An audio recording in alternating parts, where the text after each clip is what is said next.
Bonjour et bienvenue aujourd'hui pour ce nouvel épisode du podcast sur un sujet qui m'intéresse énormément et qui, je suis sûre, va t'intéresser toi aussi. C'est comment faire face à sa colère. Alors tu sais, j'accompagne souvent des personnes qui vivent dans cette forme de réactivité permanente, comme si elles avaient un système nerveux qui était toujours en alerte. C'est quelque chose de très humain, on le traverse tous plus ou moins à un moment donné dans notre vie. Je vais faire référence ici à une de mes clientes que je vais appeler Nina. Non, c'est un pseudo, c'est pas son vrai prénom, bien sûr. Elle est arrivée un jour dans mon cabinet en me disant mais je me reconnais plus du tout, je suis plus du tout celle que j'étais. Je reconnais plus la femme que j'étais, je reconnais plus la collègue que j'étais avant, la maman que j'étais. Je me hais, je m'agace sur tout et pour tout et n'importe quoi, même pour des choses futiles. Je me sens toujours sur le fil. Et être sur le fil, quand elle me disait ça, c'était pas vraiment une image, c'était exactement ça en fait. Une zone de tolérance proche de zéro. Un bruit, une remarque, un imprévu, son corps réagissait comme si c'était une menace, pas parce qu'elle était colérique, pas parce qu'elle avait changé du jour au lendemain, mais parce qu'en fait elle était épuisée, saturée, en hypervigilance à cause de quelque chose. Et il a fallu qu'on aille chercher en profondeur le pourquoi du comment. Dans cet état-là, on sait que la colère devient souvent la première émotion à sortir quand on est dans cet état d'épuisement, de saturation. Parce que la colère, elle est rapide, instinctive et surtout, elle est protectrice. Je vais faire le lien ici avec les ados qui agissent souvent, vous avez peut-être remarqué ça, ils agissent souvent dans la colère. Alors, il y a plusieurs raisons à ça. Chez les adolescents, on sait que le cortex préfrontal, la zone du cerveau qui régule les émotions, qui freine et qui met de la nuance, celle qui permet de réfléchir avant d'agir, cette zone-là, elle n'est pas totalement mature avant l'âge de 25 ans. Donc avant cet âge-là, c'est le cerveau émotionnel, l'amygdale, qui prend souvent le dessus. C'est pour ça qu'on retrouve des réactions intenses, des impulsivités, des colères rapides, des difficultés à relativiser, une hypersensibilité aussi au regard des autres. Ce sont des réactions qu'on retrouve souvent chez les ados. C'est pas un défaut, il n'y a pas un problème qui se passe à l'adolescence, c'est juste la biologie. C'est le développement normal du cerveau humain.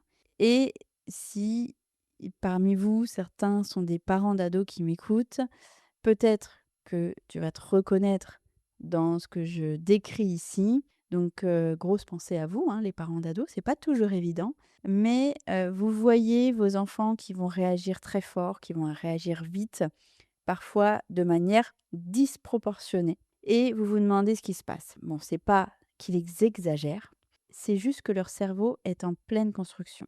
Et puis il y a aussi un facteur qu'on oublie souvent chez les ados, c'est les hormones. Et à l'adolescence, le corps va traverser une véritable tempête hormonale. On le sait, on l'a traversé nous aussi, nous en tant qu'adultes. Toutes ces hormones, la testostérone, les oestrogènes, la progestérone, toutes ces hormones-là, elles influencent énormément et directement même l'intensité émotionnelle. Ces variations rendent les ados plus réactifs, plus sensibles, plus explosifs parfois. Leur système nerveux est déjà en chantier et les hormones viennent amplifier chaque ressenti, chaque frustration, chaque injustice perçue. Donc, c'est pour ça que certaines réactions peuvent sembler disproportionnées. Elles ne le sont pas pour eux, elles le sont simplement amplifiées biologiquement.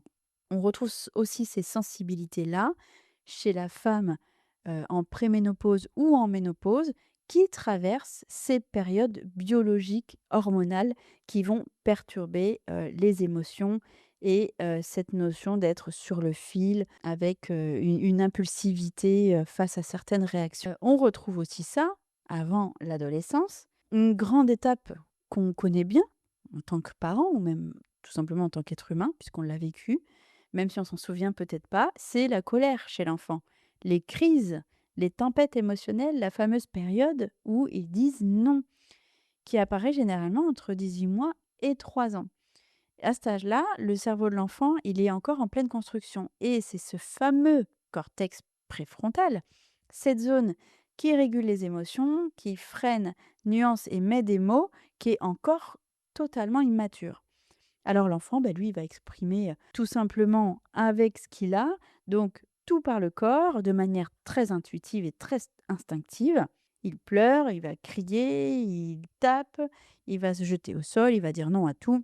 Donc c'est pas de la provocation, c'est pas un manque de respect, c'est une étape de maturation émotionnelle et identitaire. L'enfant, il est en train de découvrir qu'il peut être séparé de ses parents, avec ses propres envies, ses propres limites, son propre territoire à l'intérieur.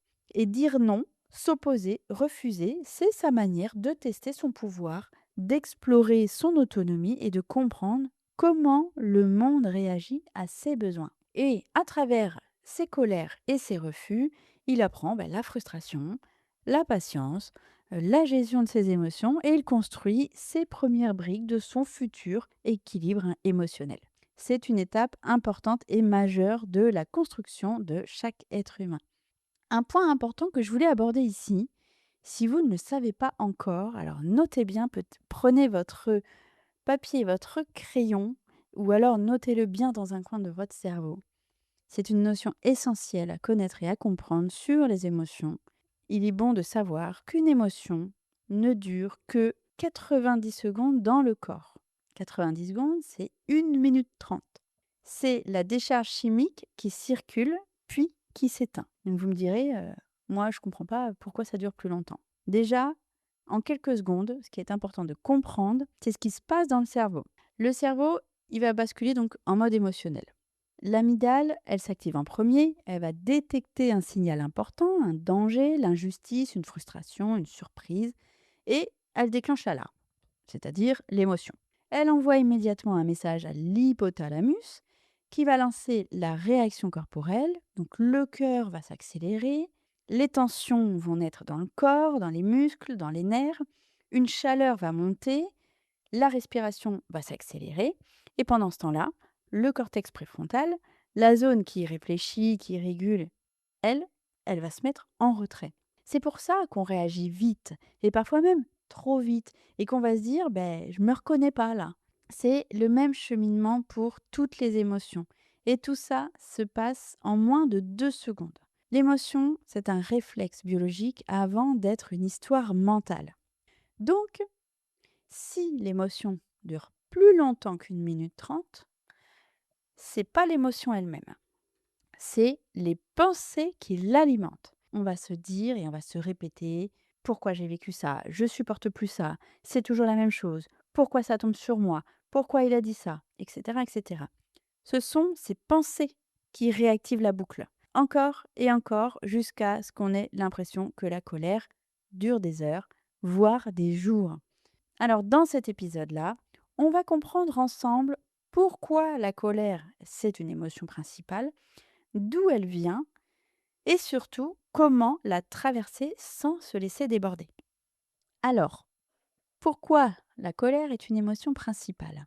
Donc déjà, on peut dire que la colère, c'est une des émotions primaires. Elle fait partie du kit de base, on va dire, de l'être humain, au même titre que la peur, la joie, la tristesse ou le dégoût. La colère, c'est un mécanisme de défense. Pour beaucoup de personnes, la colère, c'est une armure, une façon de ne pas montrer sa sensibilité, la vulnérabilité, la peur, la tristesse. On va se dire, et ça je dis, on va se dire dans l'inconscient, on va se dire plutôt, si je montre que ça me touche, je vais paraître plus faible. Alors, on va mettre une couche de colère par-dessus. C'est une stratégie de protection, pas toujours consciente, mais très répandue. On va noter ici également que la colère est un signal de valeur. La colère n'arrive jamais par hasard. Elle est proportionnelle à l'importance de ce qui est touché.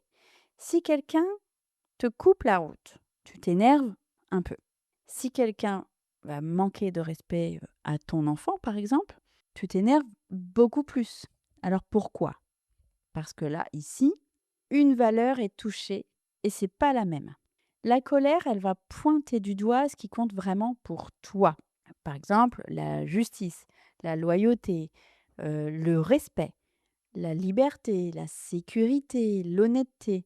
Ça peut être aussi la reconnaissance, la dignité. Quand quelque chose vient heurter une valeur forte chez toi, eh ben, la colère, elle va surgir pour dire attention, là, ça dépasse mes limites. Quand la colère, elle se déclenche, c'est l'amygdale, notre déclencheur de danger, qui va s'activer.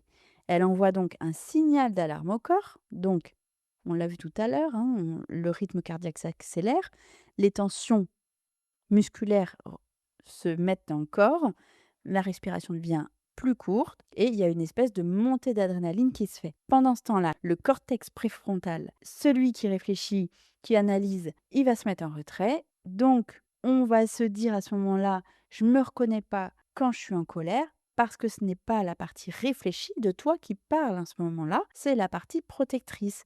La colère, c'est donc une émotion utile, nécessaire, qui structure. Elle dit quelque chose de toi et elle dit ce que tu veux préserver et ce que tu ne veux plus ou ne peux plus accepter. Alors, quelle est la source de la colère? La colère n'arrive jamais par hasard. Elle n'est pas un défaut de caractère, ni un manque de maîtrise. C'est un signal, un indicateur, une information précieuse sur ce qui se passe en toi. Donc, de temps en temps, une colère ponctuelle va venir appuyer sur un bouton de valeur. Tu sais qu'une colère ponctuelle, c'est un bouton d'une de tes valeurs qui est touchée. Donc, quand elle surgit dans une situation isolée, la première question que tu vas pouvoir te poser ici, c'est qu'est-ce que cette situation que je vis vient toucher chez moi? Donc là, ça va réfléchir à l'injustice, ça va réfléchir sur l'honnêteté, le mensonge, etc., etc., des choses que tu veux plus accepter parce que la colère, donc comme elle est liée à une valeur qui compte pour toi, et c'est une valeur que tu veux protéger. Donc, si tu réagis à une injustice, c'est ta valeur d'injustice qui est une valeur centrale chez toi. Si tu t'énerves quand quelqu'un va te mentir, c'est que l'honnêteté est une de tes valeurs importantes. Si tu exploses quand on te manque de respect ou quand on manque de respect en général ou à quelqu'un d'autre, c'est là ici ta valeur de dignité, de reconnaissance qui sont essentielles pour toi. Et par exemple, si tu bouillonnes quand on va te mettre la pression, c'est ici ta valeur de liberté ou ton autonomie, qui sont des piliers de valeur pour toi. Donc la colère, elle te montre quelque part qui tu es, ce qui est précieux chez toi, ce qu'il faut préserver. Elle te montre ce que tu ne veux plus accepter. Et c'est pour ça qu'elle est utile finalement. Elle va te permettre d'apprendre quelque chose sur toi-même. Maintenant, si tu vis régulièrement des colères, quand tu as l'impression, un petit peu comme ma cliente Nina, que tout te met en alerte, même des choses futiles. Il peut y avoir derrière une histoire de valeur, bien évidemment, mais quand c'est des choses comme un bruit, une remarque, un retard, des maladresses, des imprévus, dans ce cas, c'est plus seulement un bouton de valeur. C'est un système émotionnel qui est saturé. Et quand la colère devient chronique, quand elle surgit trop souvent, trop vite, trop fort, c'est généralement le signe qu'il y a quelque chose, peut-être dans ton passé, qui n'a pas été digéré. La colère chronique peut être liée à un événement que tu n'aurais pas choisi, une situation que tu as subie contre ton gré, une injustice que tu n'as pas pu exprimer. Ça peut être une rupture que tu n'as pas digérée, un ancien job que tu as perdu et que tu regrettes, un divorce que tu n'as pas voulu, un changement brutal qui t'a laissé une cicatrice, une humiliation, une trahison, des déceptions profondes. Ça, ce sont des événements qui peuvent laisser des traces qui n'ont pas été apaisées, des traces qui continuent de vibrer en arrière-plan comme un programme informatique, je dirais, derrière ton ordinateur. Dans ces cas-là, la colère n'est pas dirigée vers la situation présente. Elle est dirigée vers ce qui n'a pas été accepté dans le passé. La situation actuelle n'est qu'un déclencheur, une étincelle. La vraie source, elle est ailleurs. Il est important ici de se rappeler que la colère est une étape du deuil. Et ça, on a tendance à l'oublier. Le deuil ne concerne pas seulement la perte d'une personne. Il va concerner aussi la perte d'un projet, la perte d'une identité, la perte d'une relation, d'un rêve, d'une certaine stabilité, la perte d'un futur qu'on imaginait. Quand quelque chose n'a pas été accepté, la colère, elle va rester là, comme une braise. Elle attend la moindre étincelle pour s'enflammer. Et tant que l'événement racine n'a pas été travaillé, tant qu'il n'est pas nommé, tant qu'il n'est pas reconnu, la colère, elle va continuer de se manifester dans le présent par des petits riens. Alors, qu'est-ce qu'il faut faire dans ce cas-là? Si tu te reconnais dans cette colère fréquente, diffuse, disproportionnée, que tu ne te reconnais pas, un petit peu comme ma cliente Nina, alors il ne s'agit pas ici de gérer ta colère. Il s'agit d'aller voir ce qui n'a pas été accepté chez toi, ce qui n'a pas été digéré. C'est un travail plus profond, mais libérateur. Et pour ça, tu peux écouter mon épisode sur la puissance de l'acceptation qui t'aidera, je pense, à comprendre comment apaiser ce qui est encore vivant au fond de toi. Alors, face à la colère, quelles sont les solutions? La colère, on l'a vu avant d'être une histoire mentale, c'est une expérience corporelle. Elle se manifeste dans le corps bien avant d'arriver dans la tête. Et c'est essentiel de le comprendre parce que tant qu'on essaie de se calmer avec la pensée, alors que le corps est en ébullition, on va se faire violence. On va lutter contre un mécanisme qui, lui, est biologique. Alors, quels sont les signes corporels de la colère? Quand la colère, elle monte, c'est le corps qui vient envoyer tout un tas de signaux qui sont très très clairs. On va ressentir la mâchoire qui se serre, jusqu'à parfois même faire mal chez certaines personnes. Les épaules vont se contracter, la respiration devient courte et saccadée, la poitrine chauffe, voire brûle, les mains deviennent moites et tremblantes, le ventre se noue, d'ailleurs essaye de manger quand tu es sous l'impulsion de la colère, il n'y a rien qui passe, tu sens le cœur qui s'accélère, la tête qui se met à bouillonner, les pensées qui vont aller dans tous les sens, voire même des fois pas du tout rationnelles. Et tu as l'impression que ces pensées, elles vont tourner comme si le disque était rayé. C'est tout qui arrive d'un seul coup comme ça. Et tu as envie d'aller faire des choses très fortes, de claquer la porte, de crier, de frapper quelque chose. Donc ça, c'est pas du caractère, c'est pas un manque de maîtrise quelque part. C'est ton système nerveux qui est en mode combat, tout simplement.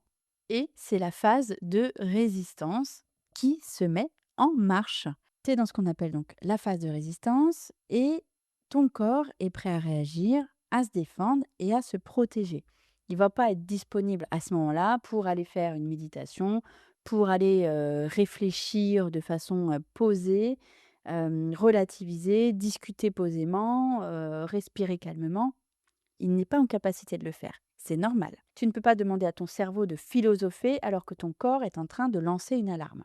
Et c'est pour ça que s'asseoir en position de Bouddha pendant 1 heure quand tu es en pleine colère, inutile d'essayer, ça ne fonctionnera pas. Ce n'est pas le bon moment, ce n'est pas du tout la bonne phase et ce n'est pas du tout la bonne stratégie. Le secret numéro 1, c'est de bouger cette énergie. La colère, quand elle arrive, elle est énergie. Et une énergie, ça s'évacue et ça se libère et ça se décharge. Donc ici, je vais te conseiller plutôt d'aller marcher vite, voire courir si tu peux, comme si tu avais voilà, quelque chose à sortir par ton corps. Tu vas sauter, tu peux secouer les bras, tu peux secouer les jambes, tu peux frapper dans un coussin ou dans un sac de boxe si tu as quelque chose comme ça à portée de main.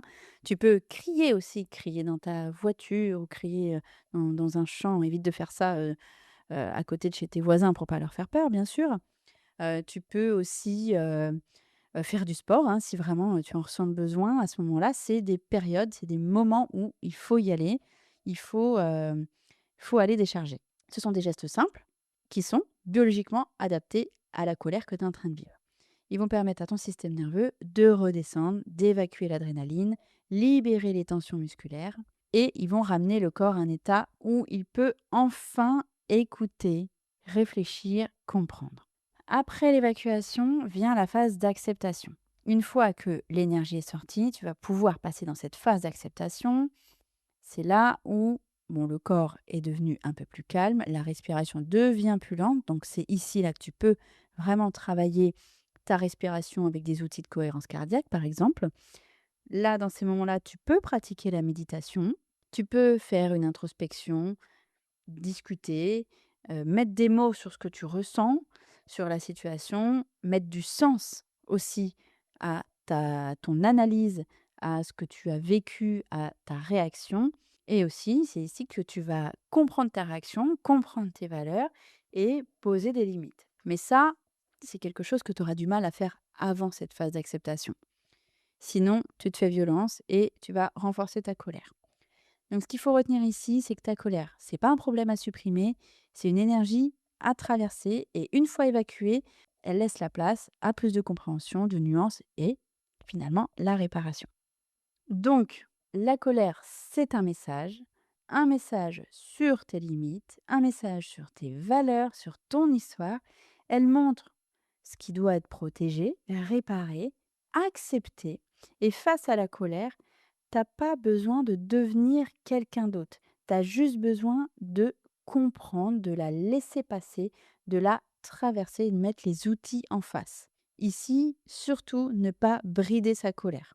Essaye de comprendre ce qui se joue en toi, essaye de comprendre ce qui a été touché en toi et éventuellement ce qui n'a pas été digéré dans cet événement-là, présentement, mais aussi peut-être ce qui n'aurait pas été digéré dans des événements passés. Et surtout, laisse ton corps faire le travail. L'émotion ne dure que 90 secondes. Ce qui va la faire durer plus longtemps, ce sont tes pensées. Ce qui la fait durer, ce sont les histoires que tu vas te raconter. Et ce qui peut aussi la faire durer, ce sont les blessures qui n'ont pas été apaisées. La colère n'est pas là pour te détruire, elle est là pour te libérer, pour t'aider à devenir plus authentique, plus aligné, plus conscient de toi-même. Parce que souvent derrière la colère, il y a quelque chose qui attend d'être accepté. Et si tu veux aller plus loin dans ton chemin de travail personnel sur ta colère et tes émotions en général, tu peux écouter l'épisode sur l'acceptation. Voilà ce que je peux dire sur ce sujet de la colère, comment y faire face selon moi. Et si tu as des questions ou besoin d'éclaircir, d'échanger avec moi, surtout n'hésite pas à me contacter en privé ou par le biais de mes réseaux sociaux, sur ma page Instagram ou Facebook, ou sur la page de mon podcast qui s'appelle À l'éveil de soi-même, ou ma page professionnelle qui s'appelle Éveil soi-même.